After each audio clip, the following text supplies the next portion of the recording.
Olá, pessoal. Bom dia, boa tarde, boa noite. Sejam todos muito bem-vindos à disciplina Propriedades Físicas e Mecânicas da Madeira, da Unemate, dentro do semestre letivo suplementar excepcional 2020/4, onde, nessa videoaula, iremos continuar o assunto sobre umidade das madeiras.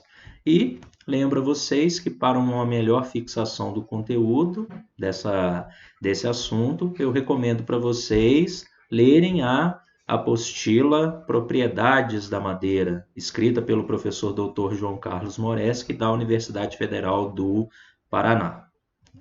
Bem, uma coisa que é de conhecimento de todos, mesmo aqueles que não têm muito conhecimento, que não têm o conhecimento profundo que vocês têm sobre a madeira, é que sempre quando a gente vai utilizar a madeira ela deve ser utilizada de forma seca. A gente nunca utiliza madeira úmida, né? Principalmente na sua forma sólida. São poucos os usos industriais onde que a madeira deve estar úmida. A grande maioria dos usos, a madeira deve estar seca. Então, até mesmo vocês que não fizeram a disciplina de serraria e secagem, eu acredito que vocês tenham conhecimento que a secagem da madeira é uma importante etapa para que esse material seja utilizado de forma correta e racional. Em especial, a madeira sólida, a madeira maciça. Qualquer uso que se dê a essa madeira, como por exemplo na forma de pisos, na forma de deck, na forma de estruturas de madeira, a madeira ela deve estar, no caso, seca. E para que a gente entenda até mesmo melhor o processo de secagem da madeira, a gente também deve conhecer um pouco sobre o comportamento da madeira frente à alteração da sua umidade. Nesse caso, eu coloco como assunto principal dessa aula: qual é o comportamento da umidade quando a madeira está em processo de secagem, desde o estado de máxima saturação até 0% de umidade. Se a gente for ver como que a madeira se comporta desde o seu estado de máxima saturação ou desde quando a madeira está verde, recém-retirada de uma árvore, até ela chegar a 0% de umidade, ou seja, não ter água nenhuma, a madeira ela passa por uma série de processos, de etapas que culminam em diferentes comportamentos. É isso que a gente vai estar vendo nessa videoaula de hoje. Então, vamos lá. Conforme a gente viu conforme nós estudamos em aulas anteriores, a gente viu que a madeira possui três tipos de umidades diferentes, que é a água livre, a água de adesão e a água de constituição química. Na madeira verde ou saturada, quando essa madeira é colocada num ambiente em onde se propicia a sua secagem, a primeira umidade que é perdida da madeira é na forma de água livre. Então, na madeira verde ou saturada, a umidade é evaporada primeiramente do lume das células. Primeiro ocorre a retirada da água do lume celular, dos espaços intercelulares ou mesmo das madeiras que contém canais, como o exemplo do canal de resina. No caso, a umidade da madeira começa a ser perdida primeiro nessa região, desse lume celular, ocorrendo então a perda da água livre. Ao se retirar água livre da madeira, a madeira, consequentemente, tem uma perda de massa, fazendo então com que ela fique mais leve.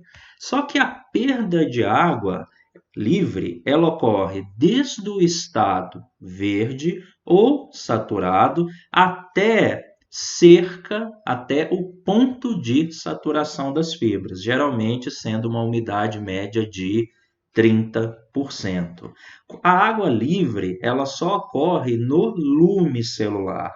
Então, quando a madeira está em fase de secagem, há primeiro essa perda da água livre, só que a madeira ela não perde água livre até 0% de umidade, ela perde apenas até esse ponto importante que nós estudamos, que é o ponto de saturação das fibras.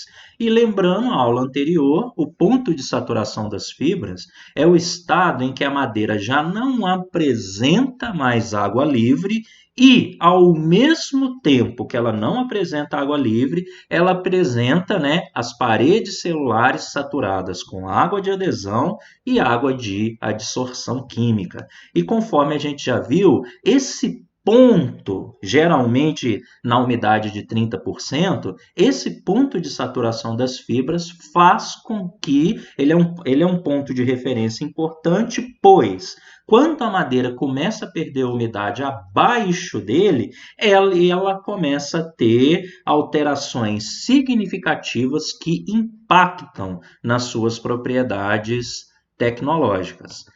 Então, né, até o ponto de saturação das fibras, a madeira, quando está em fase de secagem, ela tem apenas perda de massa devido à perda de água livre, né? Que no caso aí ficou um pouquinho repetitivo, peço desculpas, né? Que por sua vez também tem massa. A perda da umidade, ela não acontece apenas até o ponto de saturação das fibras. A madeira, ela ainda continua perdendo umidade. A madeira, né, ela perde umidade para valores abaixo do ponto de saturação das fibras. E ela vai perdendo umidade se ela estiver sendo seca ao ar, independente do ambiente que ela esteja, em qualquer país do mundo, ela sempre, se ela estiver sendo seca ao ar, ela vai ser seca a uma umidade abaixo do ponto de saturação das fibras. E quando a madeira atinge a sua estabilidade com o meio ambiente, ela atinge essa estabilidade a uma umidade conhecida como umidade de equilíbrio ou umidade de equilíbrio higroscópico, conforme nós vimos. Lembrando o que é? A umidade de equilíbrio ou umidade de equilíbrio higroscópico corresponde à umidade em que a madeira está em condições de equilíbrio com o meio que a circunda, sendo que ela é dependente da espécie florestal, da temperatura do ar e da umidade relativa do ar. Se vocês lembram do que eu comentei na minha última videoaula, o município de Alta Floresta, por exemplo, apresenta para as madeiras uma umidade de equilíbrio que varia entre 10 a 13% de umidade. Isso, né, se eu colocar diferentes espécies para secar ao ar no município de Alta Floresta, eu vou ter que algumas espécies vão secar um pouquinho mais do que outras. Por isso que a umidade de equilíbrio ela é também dependente da espécie florestal. Então, né, a umidade de equilíbrio ela pode atingir diferentes valores, dependendo também do local onde a madeira está em processo de secagem. Para se atingir a umidade de equilíbrio ou umidade de equilíbrio higroscópico, há, nesse caso, a perda de massa.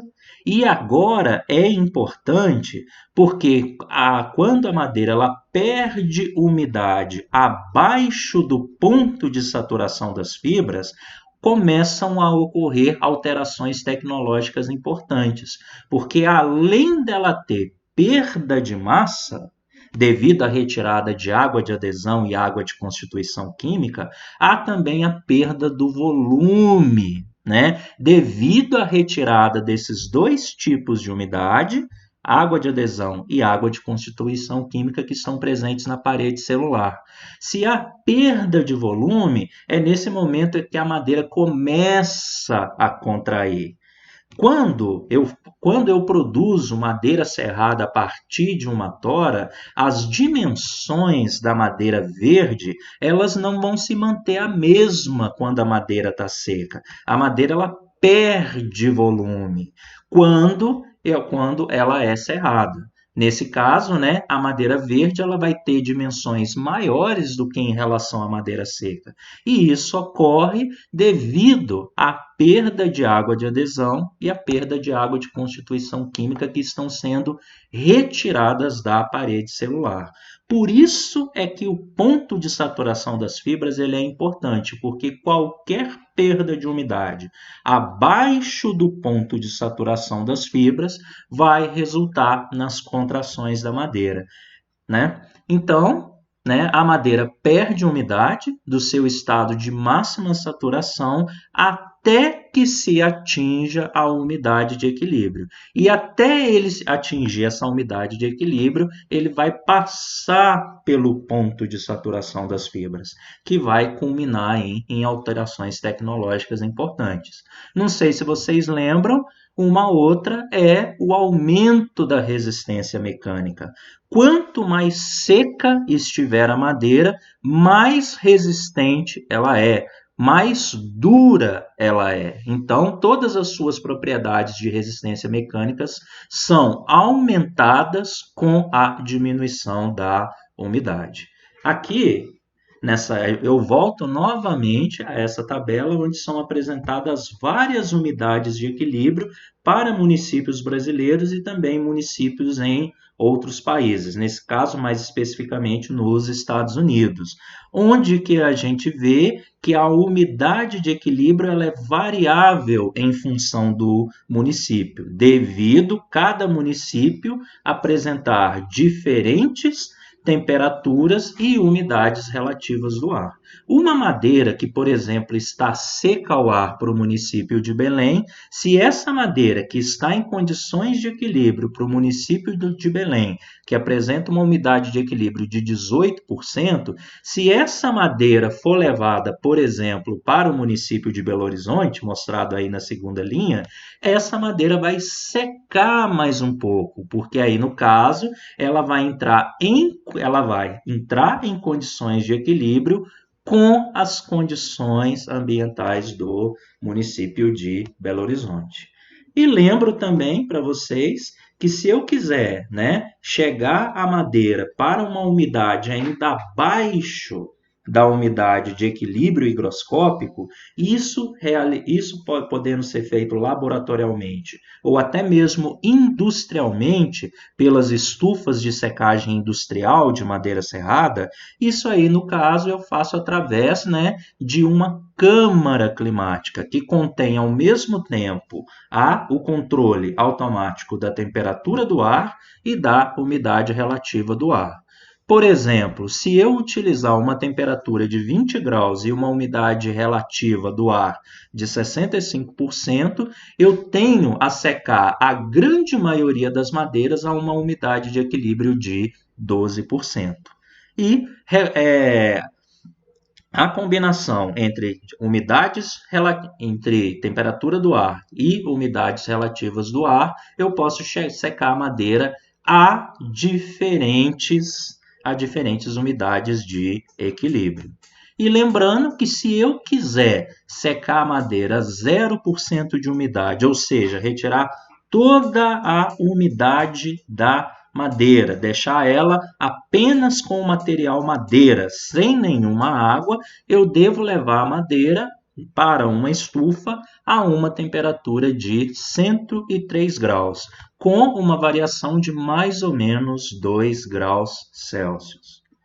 Bem, pessoal, o que eu quis mostrar nessa videoaula, qual é o comportamento que a madeira tem, desde o seu estado de máxima saturação, ou verde, ou numa umidade acima do ponto de saturação das fibras, até a madeira chegar a 0%. Ficaram com alguma dúvida? Se ficou com alguma dúvida, não deixa de entrar em contato comigo. No caso, o que eu tinha para apresentar nessa videoaula era isso. Agradeço a atenção de todos. Muito obrigado.